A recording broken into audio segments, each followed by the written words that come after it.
look at my horse is amazing. Give it a lick.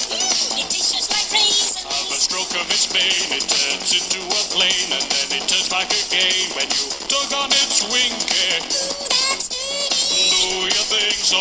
Well, I better not show you where the lemonade is made. Sweet lemonade, sweet lemonade, sweet lemonade, yeah, sweet lemonade.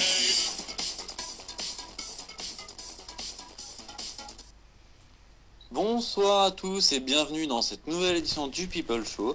Ici Robin, Stéman, comme vous voulez. Ce soir, tous ensemble, on va décortiquer les spoilers de TLC et les matchs en général qui ont déjà été annoncés. Pour ce faire, on a une équipe de luxe ce soir, 5 étoiles le Grand Cru. Et on commence direct avec quelqu'un qui est là depuis assez longtemps maintenant, même avant moi. Un grand connaisseur, je présente Ben.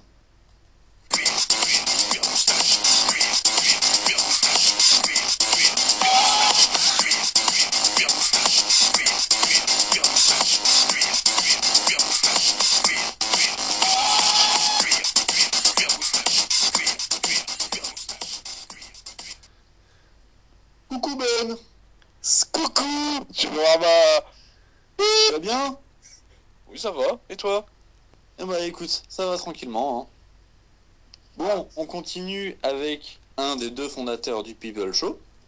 Je crois qu'on n'a pas trop besoin de le présenter, à part que c'est un peu un boulet, qui a un chien qui porte un nom assez bizarre, il s'appelle Yoshi. On sait pas trop pourquoi, pourtant il est noir, il est pas vert. Voici Quentin. Who let the dogs out? Who let the dogs out? Who let the dogs out? Who let the dogs out? But the party was nice, the party was pumping. Hey, yeah, yeah, And everybody having a ball. yeah. Until the fellas started name calling. And the girls respond to the call. Coucou Quentin. Coucou, c'est... Comment va ton chien? Mon chien n'est pas là, je l'ai viré de ma chambre pour cette édition. Ah, d'accord, comme ça il nous aboiera pas dans la gueule. Bon, très bien. Ce que tu as à dire, on s'en fout. On passe directement au dernier membre qui se fera partie de nous pour cette édition. C'est un des deux créateurs lui aussi du People Show. Il vit dans sa petite chambre à l'écart de tous, comme un ours solitaire. Je présente Théo.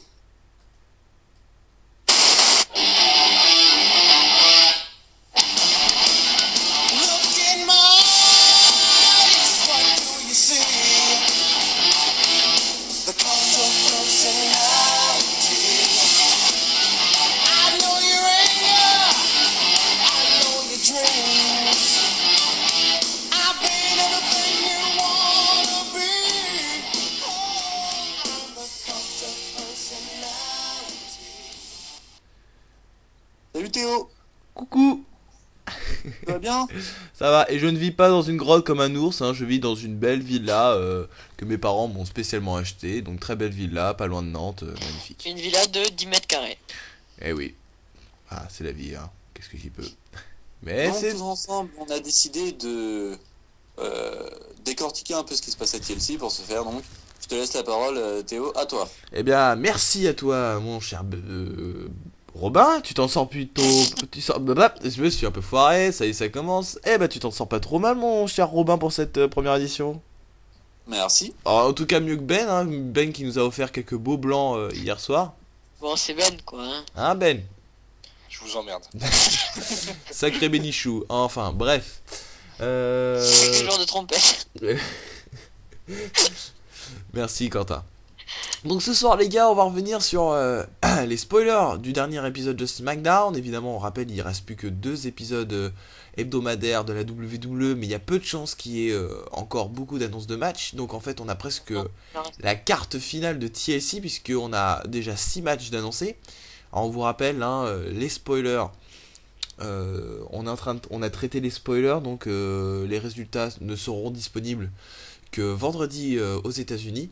Donc si vous aimez bien regarder le show sur internet sans connaître les résultats, et bah n'écoutez pas People Show puisque ce soir on va justement traiter des spoilers et des matchs qui ont été annoncés pendant ce SmackDown. Mais si vous ne le faites pas, vous êtes des connards qui faites perdre des ratings. Après, on vous dit ça, on vous dit rien. Hein. Évidemment. Alors les gars, bon tout d'abord bienvenue à vous tous ce soir, hein. On commence à avoir une petite équipe à peu près stable qui vient pour le People Show et donc on va tout de suite commencer par les deux matchs, les deux matchs pour les titres secondaires. L'Intercontinental, tout d'abord l'Intercontinental Championship qui sera défendu par Cody Rhodes face à Booker T. Oui, ça y est, enfin Booker T a eu sa chance au titre après en avoir eu assez des actions de Cody Rhodes, et d'ailleurs Cody Rhodes c'était pareil qu'on avait accès des actions de Booker T. Bah, finalement ça va être un match à TLC, pour l'instant pas de stipulation, donc pour vous les gars il y aura une stipulation de rajouter à ce match là? Une bonne question, je sais pas, honnêtement j'en ai pas la moindre idée. Moi je prendrais le pari quand même sur une petite stipulation. Pour moi, ça dépend de l'état de forme de Booker T. Si Booker se sent de faire un match à stipulation, je sais que Cody a un bon niveau pour nous faire un bon match. Si Booker se sent prêt, ouais, pourquoi pas une petite stipulation. J'y verrais bien un petit leader match quand même, malgré qu'on ait vu quand même l'année dernière un Intercontinental Championship match en triple menace leader. On peut quand même espérer encore avoir un Cody Rhodes Booker T dans un leader match. Moi personnellement je le verrais bien. Pourquoi pas. C'est pas impossible. Toi Ben, moi je sens que ça va être un match simple, classique, comme un match classique, et je pense que ça va être notre ami Cody Rhodes qui va remporter la victoire. c'est vrai que d'un côté, la venue de Booker T sur les rings, le retour de Booker T sur les rings, bah finalement ça fait à peu près toute la stipulation quoi. La légende Moi qui revient perso, sur le ring. même si je pense qu'il n'y a pas beaucoup de chance pour que ça se passe, je préférais que Booker T gagne le titre. Hein. Oh non, moi je veux pas que Booker T gagne le titre. Vous êtes pour ou contre les gars? Moi je suis contre. Moi je suis pour, ça fait longtemps que Cody a le titre, il faudrait qu'il reparte dans une feuille, limite qu'il le regagne après, hein. Mais il faudrait qu'il Ah reprenne mais un peu de valeur le titre. je suis pas d'accord avec toi Quentin, Cody Rhodes peut très bien repartir dans une feud avec le titre intercontinental. Hein. Ouais, mais je trouve que ça lui donnerait plus d'importance de regagner un autre titre, parce que là, je trouve, on a l'impression qu'il reste sur ses acquis, et voilà. Robin, toi qu'est-ce que t'en penses? Ah moi je suis en complet désaccord avec Quentin. Pour moi, Cody Rhodes doit gagner et pour se crédibiliser. Et au-delà de ça, Cody Rhodes, dans ses deux dernières rivalités contre Randy Orton et contre Booker T, ce que je trouve bien, c'est qu'il est allé les chercher les rivalités. C'est pas comme CM Punk, Kevin Nash, où il s'était pris un Jackknife Powerbomb, où il s'était fait défoncer. Là, c'est Cody Rhodes qui va les chercher et c'est ça que je trouve Ouais, enfin, il va les. assez agréable.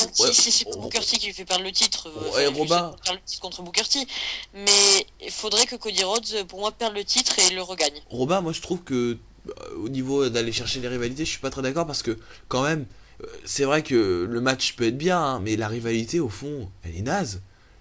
Cody Rhodes a attaqué sans raison Booker T. Il lui a envoyé de l'eau à la tronche sans donner de réelles raisons pourquoi il détestait Booker T. Je veux dire, là la Fed elle a aucun sens. Enfin, concrètement, si on demandait à Cody Rhodes pourquoi t'attaques Booker T, il pourrait pas te répondre. C'est vrai ça, pourquoi il attaque? Ah non, mais on sait pas. C'est vrai que- Après un match, il est venu, il a lancé un verre d'eau à la tronche de Booker T et la rivalité a commencé comme ça. En fait, je crois qu'il lui a dit, ouais, tu me parles mal et tout, mais je sais pas pourquoi. Enfin voilà, je veux dire, encore une FUD un peu bidon, quoi. On a fait une FUD sur du rien, quoi. Comme d'habitude. Mais bon, on est tous d'accord pour dire que ça peut être un petit bon match. Ouais. Oui, ça peut être un bon match si Booker est en forme et qu'il nous la sort pas à la Jerry Lawler. Moi, pour le match. Apparemment, Booker T il a fait des matchs en chaud, il paraît qu'il a fait des bons matchs. Bon bah, on a plus qu'à croiser les doigts maintenant les gars. Allez, on va passer au titre United States qui sera défendu par Dolph Ziggler face à Zack Ryder. Et la grande question les gars, pour vous ce soir, est-ce que Zack Ryder va enfin remporter le titre? Est-ce qu'il va enfin toucher le titre qu'il espère avoir depuis bientôt plusieurs mois? Donc je vais répondre en premier, puisque c'est nous a quitté à cause d'un problème de connexion. J'espère qu'il va revenir assez vite. Je suis là. Ah, Alors, ok. Pour moi, Zack Ryder, d'un côté, mérite le titre. Mais je l'avais dit dans un People Show précédent, Dolph le main event, il a fait ses preuves. Pour moi, Dolph Ziggler me convainc tout à fait. Il est très bon in ring, il apporte de bonnes choses. Maintenant, le faire perdre un titre contre Zack Ryder ne le crédibiliserait pas trop. C'est ça qui me gêne en fait. comment tu je comprends pas quand t'as commencé à de crédibiliser Dolph Bah, Ziggler disons que sur pour une moi, défaite. si Dolph Ziggler perd son titre United States, c'est forcément qu'il va se diriger vers le main event. On avait eu plusieurs news là-dessus. Wade Barrett et Dolph Ziggler sont les prochaines superstars qui vont être pushées. Donc pour moi c'est clair que Dolph Ziggler, le main event c'est dans pas longtemps. Ouais. Donc s'il perd son titre United States, c'est pour monter au main event. Mais bon, perdre contre Zack Ryder, ça fait pas monter au main event. C'est vrai que les gars, on est tous d'accord pour dire que Zack Ryder, depuis le temps, qui pousse le bouchon pour avoir sa chance au titre, et que là, c'est carrément John Cena qui intervient pour lui offrir sa chance au titre, on se dit quand même, ça nous spoil un peu le truc, hein, on sent quand même que Zack Ryder va partir avec le titre dimanche prochain. Vous en pensez quoi Robin, t'en penses quoi? Déjà, je voudrais revenir sur ce que Quentin a dit, Pas et de- dont je ne suis absolument pas d'accord, que le fait que Zack Ryder remporte le titre décrédibiliserait totalement Dolph Ziggler. Je ne suis pas d'accord. Il y a un exemple tout récent, c'est quand Wade Barrett a perdu son titre intercontinental contre Ezekiel Jackson, qui a fait un gros bid avec son règne. Wade Barrett est quand même allé maintenant dans un bon statut et vraiment crédible. Alors, je suis pas d'accord avec ça du tout. Sauf que Ezekiel Jackson a quand même, enfin pas du charisme, mais Ezekiel Jackson a une carrure, on peut Non, dire ça. attends, Zack Ryder, Quentin, lui, Quentin, s'est fait humilier. Quentin, moi, Jamais Ezekiel Jackson s'est fait humilier. Quentin, moi ce que je crois surtout c'est que là t'es pas objectif. Là je pense que t'as plus une réaction de hater parce que Non, quoi non, qu'il non, quoi parce qu'il que en moi je suis pour Zack Ryder avec le titre. Au contraire, je suis pour Zack Ryder champion US. Mais maintenant, voilà, donc pour toi Zack Ryder s'il venait à remporter le titre ça décrédibiliserait Dolph Ziggler.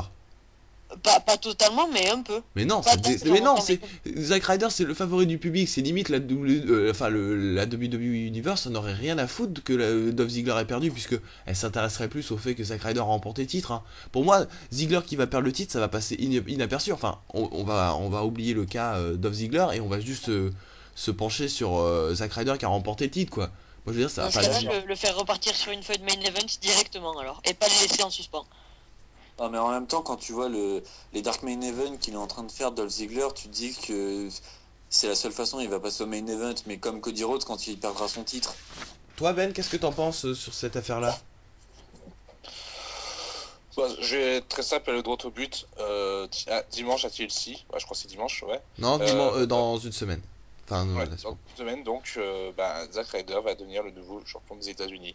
Ouais. C'est clair comme l'eau de roche. Ouais. Et pour toi, Ah. Ziggler, des chances de titre main event après cette défaite? Enfin, il va repartir sur des title shots mais supérieurs au titre intercontinental américain? Déjà, depuis le temps qu'on nous promet un Zack Ryder champion des États-Unis avec des pétitions, tout ça, je pense qu'il ouais, il va être champion.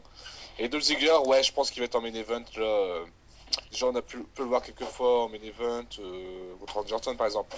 Et ouais, je sens on est prêt pour la nouvelle génération. Je pense qu'il va être de la route de WrestleMania, il va faire quelque chose. Ouais, Peut-être pas je le pense, main event, mais il va avoir un petit match à pas, la Cody Rhodes contre Mysterio à WrestleMania 27. Ouais. Quelque chose comme ça, il va avoir quelque chose. Voilà. Ok, alors les gars, on va passer maintenant à deux matchs sans stipulation, enfin pas sans stipulation mais sans titre mis en jeu. Deux matchs pour faire avancer des rivalités, ça fait longtemps qu'on en avait eu quand même, des matchs où il y avait simplement deux catcheurs qui s'affrontaient dans une rivalité. Le premier c'est le Tables match entre Randy Orton et Wade Barrett. Pour rappel, Randy Orton a réussi à battre, donc pendant les spoilers, donc c'est la partie spoiler, donc si vous voulez pas écouter, arrêtez tout de suite le People Show. Donc Randy Orton a remporté un Beat the Clock Challenge match en battant justement Dolph Ziggler à 2 secondes près. C'est vrai, ça mérite d'être cité, tu as raison Quentin, à 2 secondes près, et a pu choisir la stipulation qui l'opposerait à Wade Barrett, enfin, et ça sera un Tables match. Alors concrètement les gars, est-ce que ça peut donner quelque chose de bon selon vous? Oui, très bon. On a vu dernièrement Wade Barrett qui faisait de très bons matchs. On se souvient de son match à SummerSlam contre Daniel Bryan qui était vraiment bon. On se souvient des matchs de Orton contre Christian qui étaient vraiment bons. Et les deux, pour moi, ça peut faire quelque chose que de bon. Et ça va changer de Sheamus Christian qui devenait un peu répétitif dans des matchs sans titre. Ouais. Et pour toi, Ben, ton avis sur ce match-là, ça peut être un petit bon match? Moi, personnellement, j'y crois pas, hein. Tables match, c'est une stipulation difficile qui est difficilement gérable pour deux catcheurs. Et en plus, si c'est Randy Orton d'un côté et Wade Barrett qui sont un peu lents, tous les deux, c'est... Comment dire, déjà j'aime pas Randy Orton, mais bon, allez, objectivement, il a fait de bonnes années, il a fait des bons matchs contre Christian par exemple. Ah oui, oui, j'ai pas dit le contraire. Ouais. C'est pas la première fois qu'il fait des tables matchs. Je pense. Bah le dernier en date c'était lors de TLC. Randy Orton contre le Miz, je crois qu'il y a eu un Randy Orton contre le Miz l'année dernière. Bah voilà, c'était ça, ouais. Le match a été moyen. C'était un match à chier, mais là c'est pas le sujet. Je pense que Randy Orton il va gagner. Avec un RKO sur la table, il va me faire un joli truc. Je pense une victoire de Randy Orton. Et toi Robin, victoire 2? Moi, je parierais sur Wade Barrett. Ouais, pareil. Pareil, on a deux Wade Barrett. Je suis assez indécis quand même, parce que Wade Barrett il est assez bien pushé, il est bien utilisé, il est assez mis en avant, mais je sais pas où ils veulent en venir avec lui, c'est ça le problème. Donc pour toi c'est Randy Orton toujours vainqueur? Ouais, mais je suis pas certain totalement. Ouais, moi aussi, ouais, je suis assez coupé. Je sais pas trop où ils veulent aller dans la rivalité, mais Je vais je donner. vais- Vas-y. moi je donnerais ma victoire à Wade Barrett parce que je pense que la rivalité va continuer au moins jusqu'au Royal Rumble. Donc, Totalement. donc ça va continuer. Il faut une victoire d'huile parce que sinon, si Randy Orton remporte le match, ça s'arrêtera là. Je vais donner mon avis, juste. Je suis pour Wade Barrett. Parce que on a déjà vu Sheamus faire le hold-up contre John Cena dans un table match. C'est un match qui peut permettre à Wade Barrett de gagner sans trop faire perdre à Orton la crédibilité qu'il a gagné cette année. Et je suis pour une victoire de Barrett pour la suite de cette feud qui pour moi me plaît bien. D'accord avec ce que vient de dire Quentin, Robin? Pour le tables match, je vois pas en quoi ça le décrédibiliserait moins Randy Orton. Et on a vu John Cena glisser par exemple ou tomber. Enfin, c'est pas un match où vraiment il y a le tombé qui est fait ou quoi. Oui, mais c'est pas décrédibilisant de perdre contre Wade Barrett vu Non, son push dernièrement. C'est ce que je dis, c'est bien ce que je dis. Puis de toute façon, Randy Orton a bien chopé contre Mark Henry, donc il peut bien le faire contre Wade Barrett. ouais. Puis de toute façon, la WWE pourra facilement, en l'espace de 2 ou 3 SmackDown, faire retrouver toute la crédibilité à Randy Orton, hein. Oui, c'est clair. Ah oui, c'est clair. Allez les gars, on enchaîne, si vous voulez bien, avec le deuxième match, avec une stipulation sans titre à la clé, le ladder match tant attendu par certains fans nostalgiques, le ladder match entre Kevin Nash et Triple H, avec la stipulation spéciale, je vous le rappelle, le sledgehammer sera au-dessus du ring et il faudra le décrocher, et celui qui décrochera aura l'autorisation d'utiliser le sledgehammer. Alors, personnellement, je vois ce match comme... un match aussi qui à double tranchant. Ça peut être très bien comme ça pourrait être très mauvais puisque bon, on va pas dire que c'est deux adeptes des ladder match mais bon, ça peut très bien donner quelque chose de brutal également. Donc c'est à double tranchant et j'ai du mal à dire qui pourrait gagner et ça trouve on sait même pas si Triple H sera présent lors de ce show. Alors qui veut tirer la première cartouche pour ce premier On avis? va se chercher. Vas-y, Ben. Ouais, on va se chercher parce que déjà, Kevin Nash dans un leader match, franchement, c'est comme Rey Mysterio contre un géant. Enfin, quoique c'est un mauvais exemple, mais. Bref, dans un Power Slam Challenge match. Voilà, moi je trouve que Triple H et Kevin Nash, c'est pas des points qui sont faits pour un leader match. Je trouve pas ça extra. Après, je pense aussi qu'on va avoir une énorme boucherie avec le Sledgehammer. Et je pense qu'on va avoir une victoire de Kevin Nash qui va laisser poursuivre la preuve jusqu'au WrestleMania. Et sachant aussi que Triple H est blessé, donc c'est pas limité. D'accord. Et toi Robin, qu'est-ce que t'en penses de ce match-là? Ça peut être bon, ça peut être mauvais, ça peut être... Ah, Robin, on a perdu Robin? Ouais, dans sa lunette. Oh. Je vais prendre la parole alors. Vas-y. Euh, pour moi, ça peut être un bon match. Maintenant, il y a deux choses qui me perturbent en fait. Allô? Ouais, vas-y. Allô? T'inquiète pas. Théo, T'in- on a un petit souci de son. T'inquiète pas, Quentin, ça continue d'enregistrer. Théo, nous entends-tu? Bon, ben, on va continuer. Oui, voilà, d'accord. Excusez-moi. Donc, Ah, vous inquiétez pas, on a quelques pour petits moi, soucis il y a techniques, mais... quelque chose qui m'embête dans ce match, c'est bon, déjà la stipulation, mais ça, je pense que ça fait un peu peur à tout le monde. Maintenant, pourquoi pas des échelles cassées ou quoi. Mais ce qui me fait peur aussi, c'est la santé de Triple H. J'aurais préféré que ce match-là soit au Royal Rumble, parce que Triple H aurait été en meilleure forme, et maintenant j'ai peur que le match soit bridé et qu'on ait peut-être moins une boucherie. En meilleure forme. Et- Mais Triple H est en bonne forme. Non, Triple H est blessé à la nuque Mais suite Triple- à une jackknife très mal portée. Et Mais il est toujours un peu blessé. Moi, je trouve ça bidon. Moi, je pense que donc, c'est- moi, je pense que justement, Ouais, ça va et bien. ce qui me fait peur, c'est une fois que le Sledgehammer sera décroché, j'ai peur que l'autre qui s'enfuit ou qu'on n'ait pas l'utilisation du Sledgehammer et que finalement ça soit un combat de lopette, quoi. Ça soit juste un combat banal, mauvais, sans intérêt et sans rythme. Bah, Voilà, ça c'est ma le peur. seul moyen pour que ce match soit attrayant, c'est que ils y aillent Oui, bourrin, c'est une ils y aillent bourrin avec c'est les clair. échelles et que ça se finisse en 2 ou 3 échelles de pété pendant le match, quoi. Moi, je le Oui, vois oui, c'est comme clair, c'est le seul moyen pour que le match soit bon. Mais on sait que c'est pas possible. ça. Vas-y, Robin d'abord. Moi, je suis vraiment très pessimiste sur ce match. Ouais. C'est deux personnages qui sont quand même vieux, faut dire ce qui est.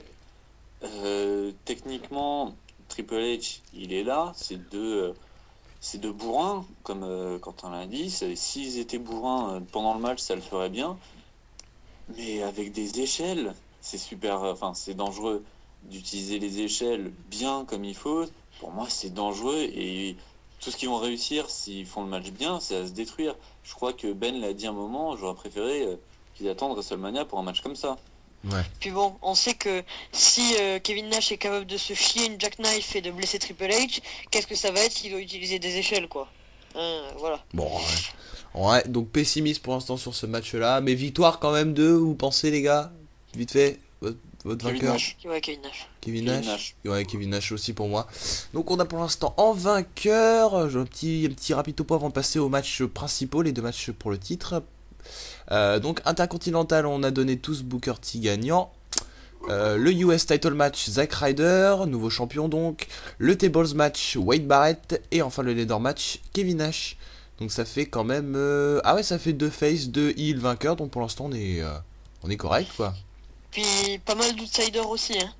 Enfin, d'outsiders, je m'entends, mais bon, Zack Ryder est pas un grand favori en termes techniques. Wade Barrett face à Randy Orton, il n'y a pas beaucoup de monde qui l'attend. Moi, ça me ferait plaisir d'avoir des surprises, quoi. Mais personne l'attend au niveau, on va dire, Storyline. jeunesse storyline. Mais sinon, Oui, oui.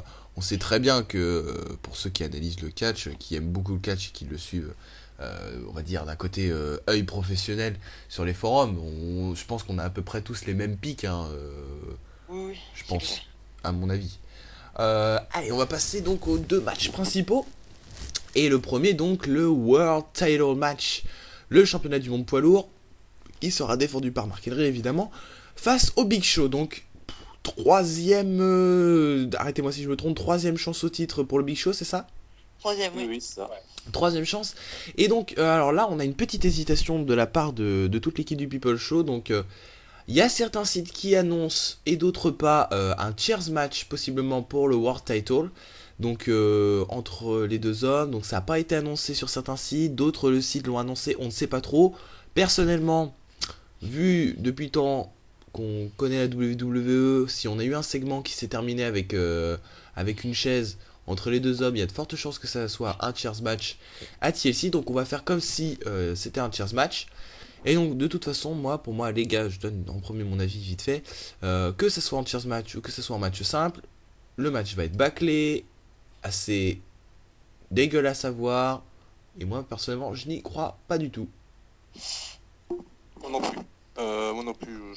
Déjà, ça commence à me gonfler cette flotte là, qui dure un peu plus longtemps qu'est-ce qu'elle devrait être. Le Big Show va perdre lamentablement, je le sens. Et j'espère vraiment que Daniel Bryan va nous sauver. Pour moi, Mark Henry va conserver jusqu'à Elimination Chamber. Hein. Il perdra pas à TLC. Non, Daniel Bryan va gagner contre McHenry à WrestleMania, c'est ce qui est prévu. Je pense que ça va être comme ça. Ouais. Tu le vois comme ça, toi, Ben. Et donc, toi, Robin, tu penses victoire de qui? Est-ce que le match peut être bon? Est-ce que le match peut être bon? J'espère que tu rigoles quand tu dis ça. Bon, bah, Clair.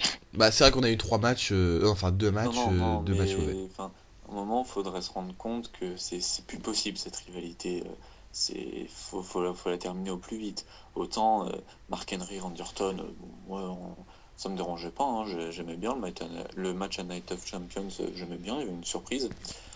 Sauf que là, 2 big men, mais c'est ridicule, et même avec des chaises, ça va mettre un peu de piquant, mais le match il va être ridicule. Il y en a un qui s'est terminé avec un ring brisé, l'autre en disqualification. Ce sera quoi cette fois? J'ai vraiment peur de ce match. Je- C'est vrai qu'on a, ouais, on a tous un peu une petite appréhension. Et toi, Quentin, je suppose que t'as le même avis que Ben. Non, non, pour moi, ça va être un 5-star match. Non, oui, pour moi, même si c'est pas officiellement annoncé, c'est clair que ça va être un chair match, hein. Rien qu'au niveau de la symbolique de la chaise qu'a pris Mark Henry, hein. Il a éliminé Big Show avec la chaise, il a éliminé Kane avec la chaise, il a fait un peu de sa chaise la marque de fabrique. Dès qu'il veut blesser un mec, c'est avec la chaise. On l'a vu avec Randy Orton ou plus récemment avec Daniel Bryan. Donc voilà, pour moi, la logique voudrait que ça soit un chair match. Après, voilà. Ouais, donc Le segment en plus qui se finit avec une chaise, voilà. Maintenant, pour l'analyse pure et simple du match, évidemment, ça va être un match de merde, hein, et encore, je pèse mes mots. Mark Henry, qui est pseudo-blessé, il va être encore plus bridé, si je puis dire, même s'il n'y a rien à brider, mais bon, voilà, il va être encore plus réduit. Big Show va pas arrêter de s'attaquer à la cheville, puis Mark Henry va revenir, et Big Show va perdre. Et Donc ça va être un match sans rythme et totalement inintéressant. Mark Henry conserve, Quentin? Oui, oui, Mark Henry conserve. Donc, oui. Et un truc ce qui peut rendre le match intéressant, c'est peut-être le retour de Kane, vu qu'on l'annonce. Voilà. Bon, c'est pas encore pour quand. C'est peut-être la seule chose intéressante dans le match, parce que Kane, il a été sorti par Mark Henry. Il était en team Et avec les Big gars, Show. désolé de dire encore ça, mais c'est toujours bon de le dire. Peut-être cachage de Daniel Bryan. On ne sait jamais. Non. Ça me laisse Non. sceptique. On sait Non, jamais. mais Je sais, je crois pas. je sais que Ben, ce n'est pas objectif. Je sais que tu veux voir caché. Tout comme moi, je voudrais voir Daniel Bryan. Je vois bien Ben arriver sur le ring avec sa manette. Benoît Campagne, World Heavyweight Champion. Enfin non, Mais je si veux on dire, suit la cohérence de Daniel Bryan, je pense qu'il quand il dit qu'il va cacher WrestleMania, il va vraiment le faire à WrestleMania, il le fera pas avant, ni après.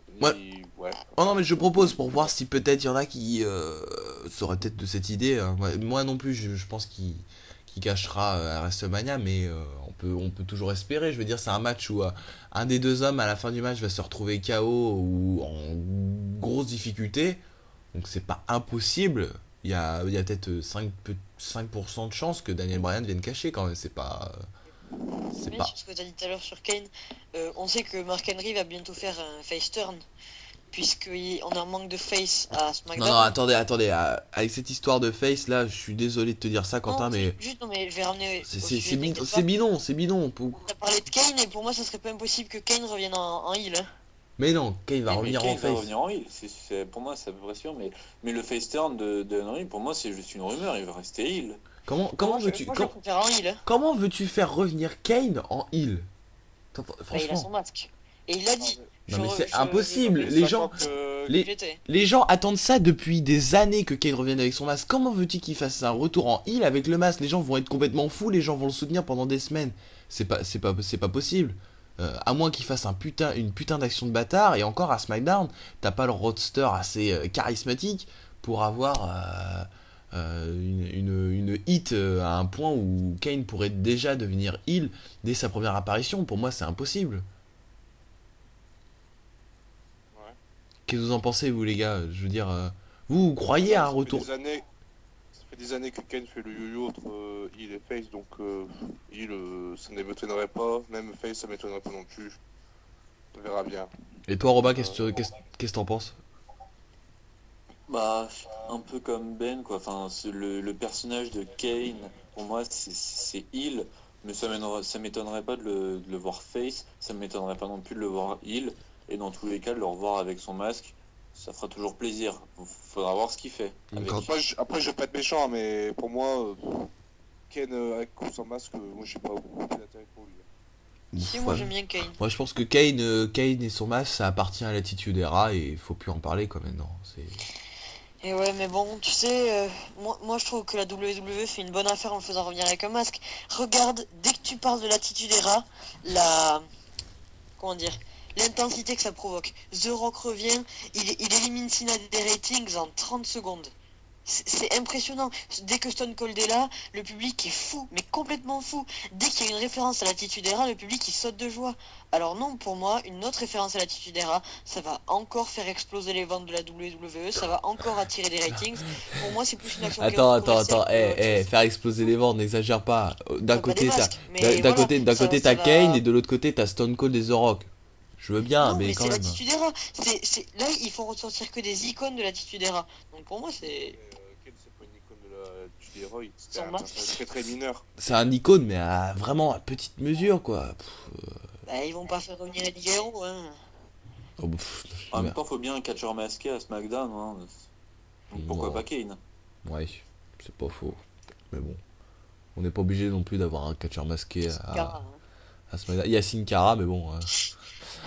Enfin bref, on va se quitter sur le dernier match, le plus important. Le triple, sûrement peut-être je dirais pas 5-star match de la soirée, mais qui peut taper dans le 4 étoiles facilement. Le match pour le titre WWE dans un TLC, un match triple menace. C'est la première fois qu'on voit ça à la WWE. Nouveau concept, un match triple menace en TLC. CM Punk qui défendra son titre de la WWE face à The Miz et Alberto Del Rio. Alors Alberto Del Rio, on comprend qu'il a sa chance au titre, mais alors les gars, expliquez-moi comment The Miz est arrivé aussi rapidement dans le main event. Alors là, va falloir... Il a dégagé R-Truth et John Mason, voilà pourquoi. C'est assez quand même étonnant que The Miz obtienne la chance comme ça au titre. D'un coup comme ça, c'est... Moi je trouve ça un peu... Enfin, oui, j'ai l'impression qu'il y a que moi qui est étonné que The Miz revienne aussi rapidement dans le main event. Je trouve ça un petit peu abusé quand même. Non, bah, de toute façon, il fallait bien qu'il fasse quelque chose depuis, maintenant qu'il n'y a plus de Hassan Truth. Donc, voilà, ça me tente pas trop, non. Et donc Ben, on va rester sur toi. Est-ce que ce match peut atteindre le 4 étoiles? Honnêtement, ça dépend de la manière qu'ils le font. Le match en lui-même, ça peut être bien, mais la manière qu'ils vont le faire, de faire gagner le gars, ou je sais pas, mais... Ah, c'est possible, mais... C'est 50-50, on va dire. Robin? Je suis un peu partagé avec Ben aussi, ça dépend de la manière dont se déroule le match. Je veux dire, il y a Alberto Del Rio et Miz qui peuvent se mettre en équipe et tabasser CM Punk pendant tout le match, genre le high quit match entre Cena et The Miz over the limit, et ça peut puer la merde. C'est vrai que Comme ça, c'est... peut être un bon match où les trois se tapent dessus. C'est vrai que ça Par contre, peut- The Miz, je doute de ses capacités en TLC. Maintenant, Del Rio et CM Punk nous ont déjà montré, l'un en ladder match et l'autre dans toutes les situations, qui peuvent être très bons. C'est vrai que si C'est 50-50. la WWE a le malheur de vouloir faire The Miz, Alberto Del Rio, dégager CM Punk du ring et après ça se joue entre les deux pendant une grosse partie du match, ça va un peu casser le rythme du TLC. Et bon, voilà, ça va être un peu dommage et ça va être un peu foiré pour le niveau du match. Quentin? Ouais, je pense pas que va y avoir cette association-là. Parce que, bon, j'ai regardé Raw et j'ai vu à la signature de contrat, The Miz s'attaque même pas à CM Punk, hein, il s'attaque direct à Alberto Del Rio. Donc pour moi, c'est vraiment les trois vont s'attaquer autant l'un que l'autre. Et pourquoi pas une association de quelques minutes, mais c'est clair que ça sera pas tout le match. Ça, Attends, c'est sûr et attends, certain. mais The Miz n'a jamais attaqué Alberto Del Rio? Pendant la signature de contrat, il a essayé de porter son Skull Crushing Finale directement sur Alberto Del Rio. Une fois qu'Alberto Del Rio a dégagé CM Punk avant de prendre le Bulldog, The Miz il prend Alberto en Skull Crushing Finale, mais CM Punk les pousse tous les deux et fait son coup de genou. Et avant, il n'y avait pas eu d'attaque de... Non, The Miz s'était fait dégager par CM Punk. Bon, bah on verra bien, hein, faut espérer. Donc, moi je pense que ça peut taper dans le 5-star match. Et puis bon, pronostic, évidemment, c'est pas objectif, mais CM Punk conservera, quoi. Oui, CM Punk conserve. Pour moi aussi, CM Punk conserve. Ben? Oui. CM Punk conserve? Ouais, logiquement, ouais, je dirais. Ouais. Facilement. Facilement en plus. Il y a un truc qu'on n'a pas abordé, c'est l'absence de John Cena sur la carte. Ouais. C'est un point dont j'allais revenir justement, Quentin, ne t'inquiète pas. Je comptais y revenir après, mais tu m'as ôté les mots de la bouche. Non, je rigole. Désolé. Donc, oui, la question est de savoir, c'est mais où est-ce qu'on va foutre Mr. John Cena sur cette carte? Bah, il va faire une promo. C'est pas totalement impossible, J'ai regardé le roster de Raw, et concrètement, à l'heure actuelle, à part... Non, il n'y a personne à part Brodus Clay. Ah oui, vous allez... Oui. Ou alors, on va le voir juste pour serrer Zack Ryder dans ses bras quand il sera champion. Pourquoi pas arbitre du match Zack Ryder Dolph Ziggler? Non, et pourquoi pas Brodus Clay, ça serait un bon moyen de l'introduire, hein. Même si ça serait une défaite, ça pourrait être un bon moyen.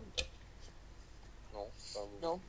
un mauvais moyen. Après, on n'est pas encore à TLC, et il n'est pas impossible que John Cena, même si ça m'étonnerait vachement, soit encore inclus dans le match pour le titre WWE. C'est pas impossible, il reste encore un Raw et un SmackDown. Et ça serait du jamais vu de ne pas voir Silla présent sur une carte, puisque c'était depuis...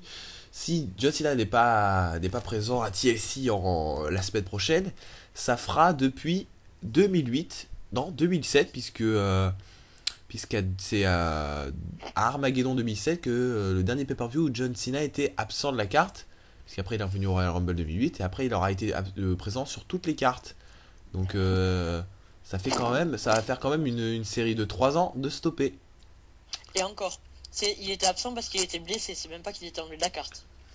Ouais, voilà, donc voilà, on verra bien lors des Slammy Awards si quelque chose va changer, mais c'est vrai que comme il affronte Mark Henry, ça peut pas vraiment le faire découvrir une nouvelle feud. Non, mais pour moi, je le vois bien dans un truc avec Zack Ryder, vu que dernièrement, dans le dernier Raw, pour ceux qui l'ont vu, il a vachement aidé Zack Ryder. Un petit match face à Swagger. On sait qu'il l'aime bien. Je sais pas, peut-être en ringside ou... Non, je vois pas en ringside ni en commentateur. Je sais pas, mais il fera quelque chose avec lui en tout cas, ça j'en suis sûr. Puis moi je verrais bien Swagger peut-être. Swagger Silla. Comme ça, un petit Non. rapport un peu. Non. Bah non, c'est une supposition, on dit pas non. Non, enfin, moi je vois pas ce match-là. Enfin, c'est une supposition. Un troisième match sans titre, en sachant qu'il y a sûrement... Enfin, peut-être un match des divas qui va être ajouté, ça j'en sais rien, je suppose. Ça ferait un peu beaucoup, non? C'est pas totalement faux. Donc la question de savoir c'est comment Silla va être présenté lors de ce pay-per-view, mais on se doute encore qu'il va avoir une grosse présence. Et ça va être sûrement Zack Ryder aussi, comme vous je pense. Petite intervention de John Cena et victoire de The... Et on revient au sujet, donc Dolph Ziggler pourra s'attaquer à Main Eventer, voilà, c'est parfait. Et bah voilà, écoutez les gars, merci pour cette petite analyse de la carte. On se retrouve pour une édition du People Show dans quelques jours, je suppose, hein, on espère. Et donc on vous invite encore à écouter l'édition spéciale du People Show qui nous a permis d'offrir à notre public les Slammy Awards de l'année. Donc on vous dit rien, on vous laisse découvrir ça. Il suffit juste d'aller sur notre chaîne, la vidéo est déjà disponible. Les gars, merci à vous. Mais de rien. Ça fait toujours plaisir de vous accueillir dans le People Show. Et puis, à plus tard pour une prochaine édition. Salut à tous!